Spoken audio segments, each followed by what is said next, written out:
Saudara-saudari terkasih dalam Kristus, hari ini Selasa 24 Januari 2023 merupakan peringatan wajib Santo Fransiskus dari Sales, Uskup Pujangga Gereja.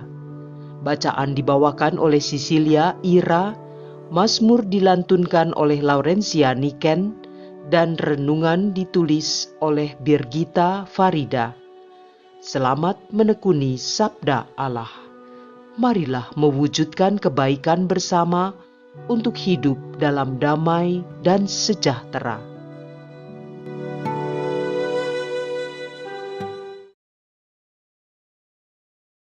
Doa Santo Thomas Aquinas. Dalam nama Bapa dan Putera dan Roh Kudus. Amin. Allah pencipta segala sesuatu, sumber terang dan kebijaksanaan yang sejati, asal mula segala makhluk, curahkanlah seberkas cahayamu untuk menembus kegelapan akal budiku. Ambillah dariku kegelapan ganda yang menyelimutiku sejak lahir, suatu ketidakmengertian karena dosa dan ketidaktahuan. Berikanlah kepadaku pengertian yang tajam dan ingatan yang kuat, dan kemampuan untuk memahami segala sesuatu dengan benar dan mendasar. Karuniakanlah kepadaku talenta untuk menjelaskan dengan tepat dan kemampuan untuk mengutarakannya dengan seksama, luas dan menarik. Tunjukkanlah bagaimana aku memulainya, arahkanlah perkembangannya, dan bantulah sampai kepada penyelesaiannya. Kumohon ini demi Yesus Kristus Tuhan kami. Amin. Bacaan dari surat kepada orang Ibrani, bab 10, ayat 1 sampai dengan ayat 10. Saudara-saudara, di dalam Taurat hanya terdapat bayangan dari keselamatan yang akan datang, bukan hakikat dari keselamatan itu sendiri. Karena itu, dengan kurban yang sama yang setiap tahun diulangi, hukum Taurat tidak mungkin menyempurnakan mereka yang ambil bagian di dalamnya. Sebab jika hal itu mungkin, pasti orang tidak mempersembahkan kurban itu. Mereka yang melakukan ibadah itu tidak lagi merasa berdosa, sebab telah disucikan sekali untuk selama-lamanya. Tetapi justru oleh kurban-kurban itu, setiap tahun orang diperingatkan akan dosa-dosa mereka. Sebab tidak mungkin darah lembu atau domba jantan menghapuskan dosa. Karena itu, ketika Kristus masuk ke dunia, Ia berkata, "Kurban dan persembahan tidak Engkau kehendaki. Sebagai gantinya, Engkau telah menyediakan tubuh bagiku. Kepada kurban bakaran dan kurban penghapus dosa, Engkau juga tidak berkenan. Maka aku berkata, lihatlah, aku datang untuk melakukan kehendak-Mu, ya Allahku, sebagaimana tertulis dalam gulungan kitab tentang aku."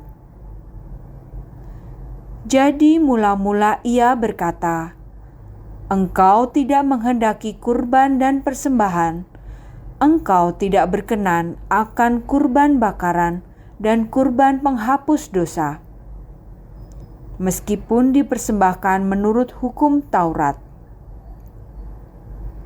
Dan kemudian Ia berkata, "Lihat, aku datang untuk melakukan kehendak-Mu." Jadi, yang pertama Ia hapuskan untuk menegakkan yang kedua.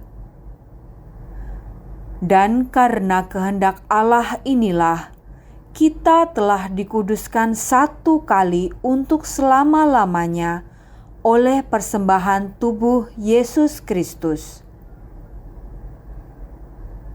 Demikianlah sabda Tuhan.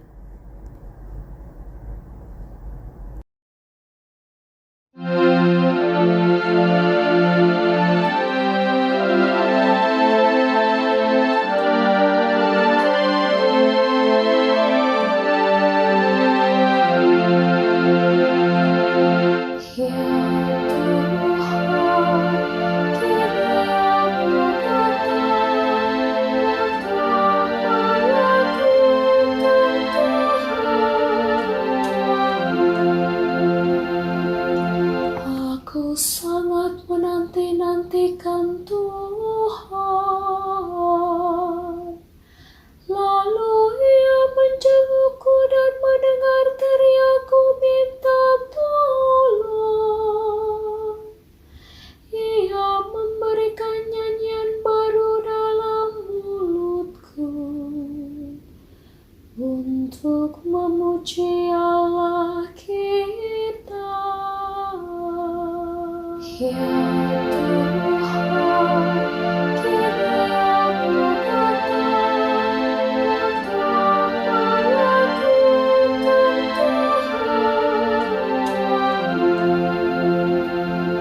kurban dan persembahan tidak kau inginkan,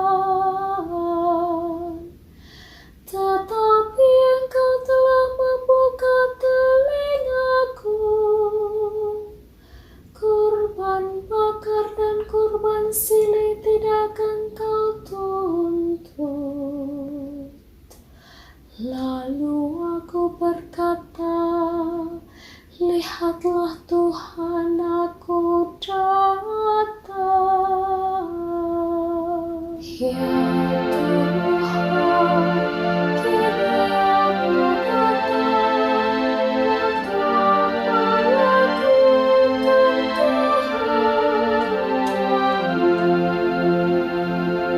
aku mengabarkan keadilan di tengah jemaat yang besar. Bibirku tidak kutahan terkatup. Engkau tahu itu, ya Tuhan. Ya Tuhan, kini aku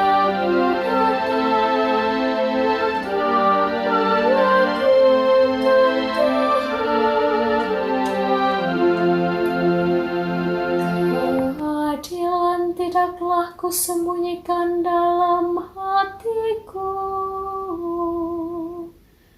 Kesetiaan dan keselamatanmu ku bicarakan. Kasih dan kebenaranmu tidak ku diamkan, tapi ku wartakan kepada jemaat yang besar. Ya Tuhan, kini aku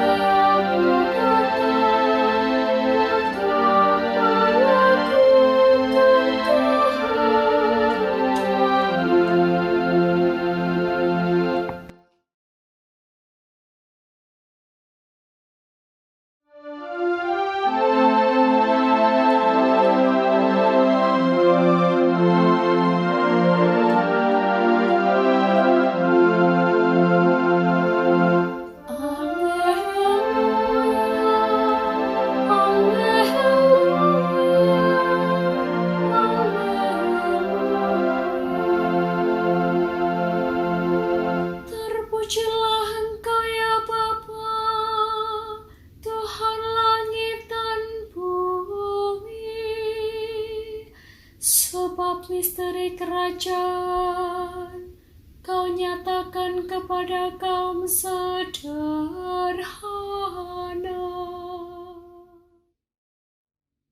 Alleluia, alleluia.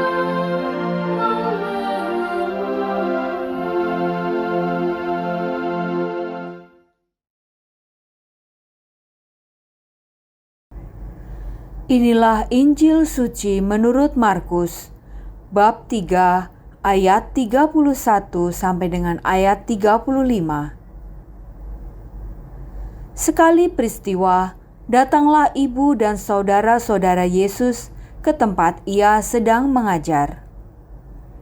Mereka berdiri di luar, lalu menyuruh orang memanggil Yesus. Waktu itu, ada orang banyak duduk mengelilingi dia. Mereka berkata kepada Yesus, "Lihat, ibu dan saudara-saudaramu ada di luar dan berusaha menemui engkau." Jawab Yesus kepada mereka, "Siapa ibuku? Siapa saudara-saudaraku?" Yesus memandang orang-orang yang duduk di sekelilingnya itu, lalu berkata, "Ini ibuku dan saudara-saudaraku. Barang siapa melakukan kehendak Allah, dialah saudaraku laki-laki, dialah saudaraku perempuan, dialah ibuku." Demikianlah sabda Tuhan.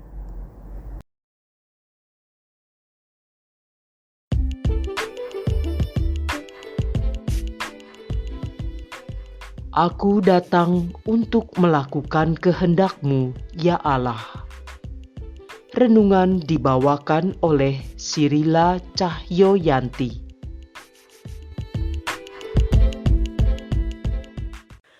Bapak, Ibu, kaum muda, remaja dan anak-anak yang terkasih, Shalom, damai sejahtera Tuhan kita Yesus Kristus beserta kita sekalian.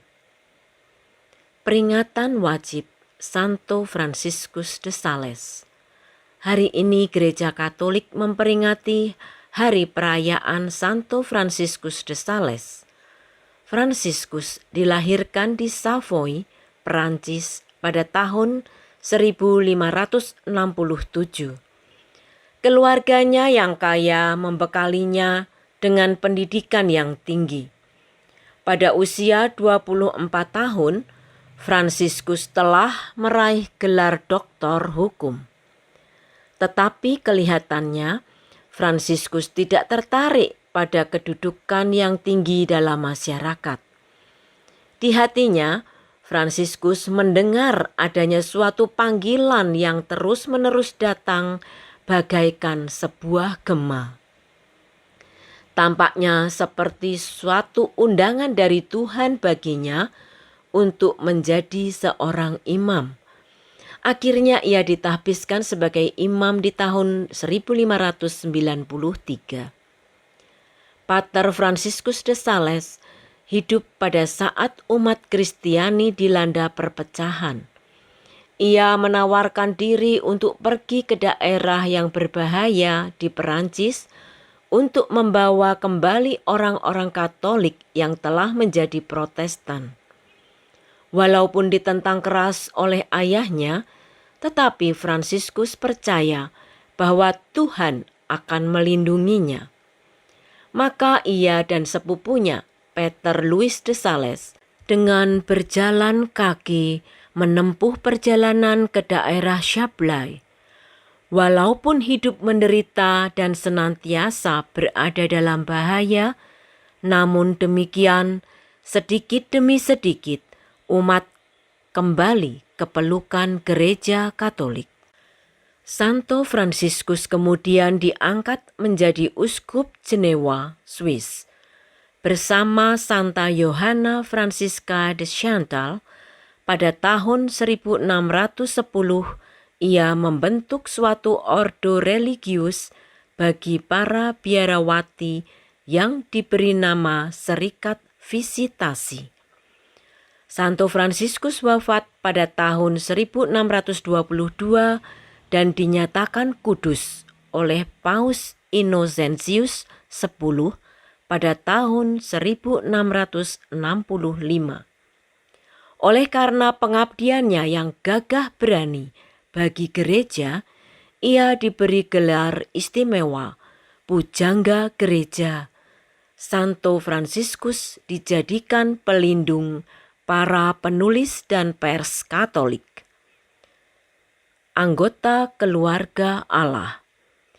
Dalam bacaan Injil hari ini, Yesus mengatakan bahwa siapa yang melakukan kehendak Allah, mereka adalah saudaranya laki-laki, saudaranya perempuan, dan ibunya. Di dalam Markus bab 3 ayat 35.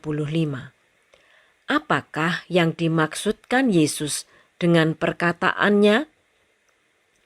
Kitab suci mengajarkan bahwa orang-orang yang percaya kepada Kristus akan diangkat menjadi anak-anak Allah. Gelar sebagai anak-anak Allah ini bukan diperoleh dari keturunan secara biologis, namun sebagai anugerah Allah bagi mereka yang percaya. Yesus adalah anak Allah yang sulung. Setelah melakukan kehendak Allah dengan taat dan setia sampai wafat di kayu salib. Bagi Yesus, siapapun yang taat melakukan kehendak Allah akan diakuinya sebagai saudara-saudaranya di dalam satu kesatuan keluarga Allah. Melakukan kehendak Allah. Bacaan-bacaan dan Mazmur hari ini berbicara mengenai melakukan kehendak Allah. Dikatakan dengan tegas bahwa Allah tidak berkenan kepada korban bakaran dan korban penghapus dosa. Allah tidak menghendaki umatnya untuk hanya melakukan ritual-ritual agama semata. Namun, Ia berkenan kepada mereka yang mempunyai hati yang taat dan setia melakukan kehendak-Nya. Ketaatan melakukan kehendak Allah ini telah ditunjukkan oleh putranya sendiri.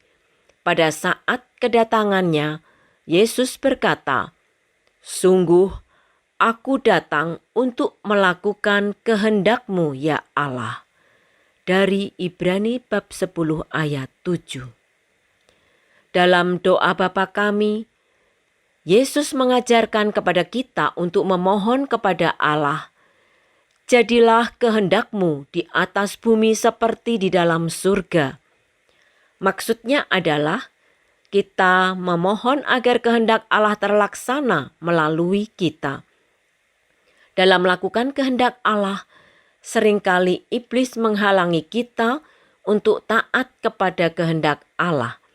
Oleh karena itu, kita perlu memohon pertolongan dan perlindungan Allah agar kita dijauhkan dari godaan untuk tidak taat kepada kehendak-Nya.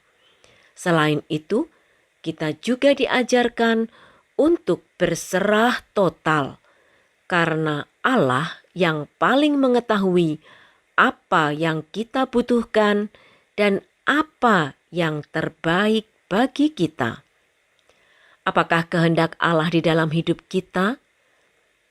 Secara universal, kehendak Allah bagi umat manusia adalah agar semua orang diselamatkan dan memperoleh pengetahuan akan kebenaran. Dari 1 Timotius bab 2 ayat 3 dan 4. Rencana agung Allah ini telah terlaksana melalui Kristus Yesus. Kristus telah mati dan menebus kita dari dosa-dosa yang membawa kita kepada maut.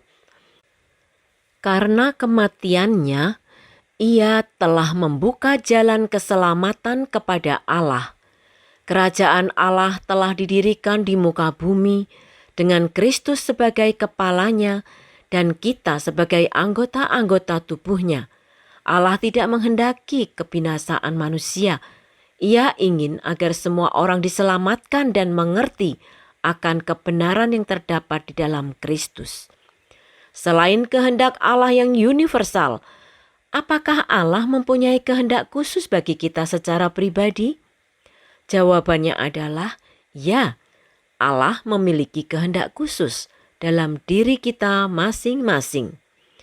Kita dapat mengambil contoh dari kehidupan Kristus sendiri. Kehendak Allah secara khusus di dalam diri Yesus adalah untuk mengajarkan kebenaran, untuk menjadi penebus umat manusia, untuk menjadi kepala dari gereja yang didirikannya, dan seterusnya. Sosok lain adalah Bunda Maria. Kita tentunya ingat akan jawaban Bunda Maria pada saat ia diberi kabar oleh malaikat Gabriel bahwa ia akan menjadi ibu sang penebus.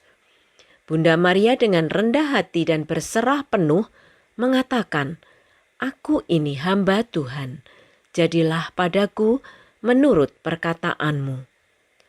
Sebagai seorang Yahudi yang taat, pastilah Bunda Maria mengetahui benar apa konsekuensi dari keputusan yang diambilnya.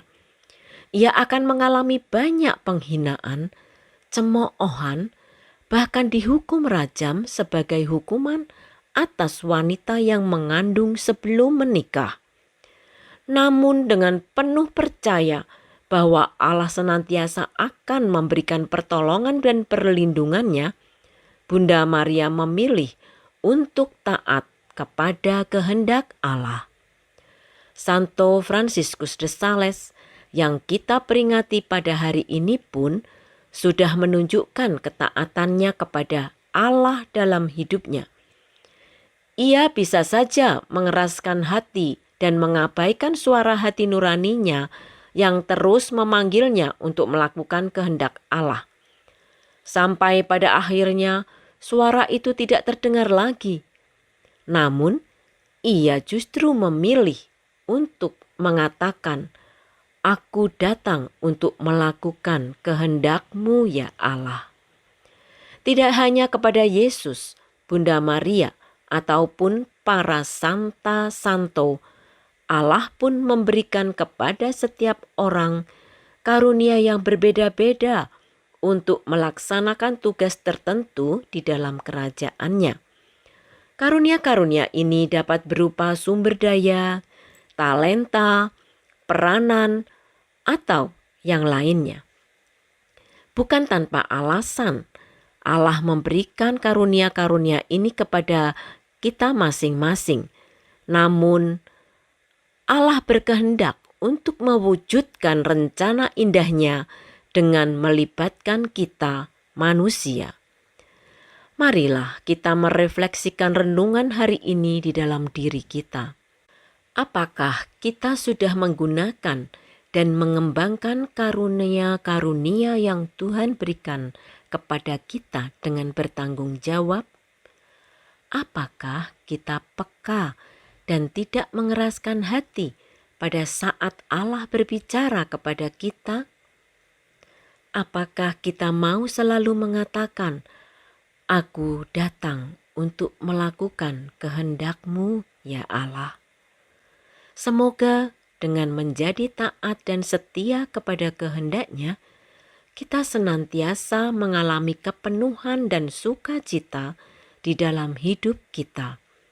Kasih karunia dan berkat Allah menyertai kita semua. Marilah berdoa. Bapa yang Maha Rahim, kami bersyukur karena Engkau telah mengangkat kami menjadi anak-anak-Mu. Engkau memperkenankan kami untuk mengalami kasih karunia-Mu dan mengerti akan kebenaran. Bimbinglah kami dengan perantaraan Roh Kudus-Mu, agar kami tetap taat dan setia melakukan kehendak-Mu, karena kami percaya bahwa kehendak-Mu lah yang terbaik di dalam hidup kami. Di saat godaan dan cobaan datang menghalangi kami untuk melakukan kehendak-Mu, berikanlah kami pertolongan dan perlindungan-Mu. Kuatkanlah iman dan kehendak kami untuk selalu taat dan setia kepada-Mu. Melalui perantaraan Putra-Mu, Tuhan dan Juru Selamat kami, Yesus Kristus, kini dan sepanjang masa. Amin.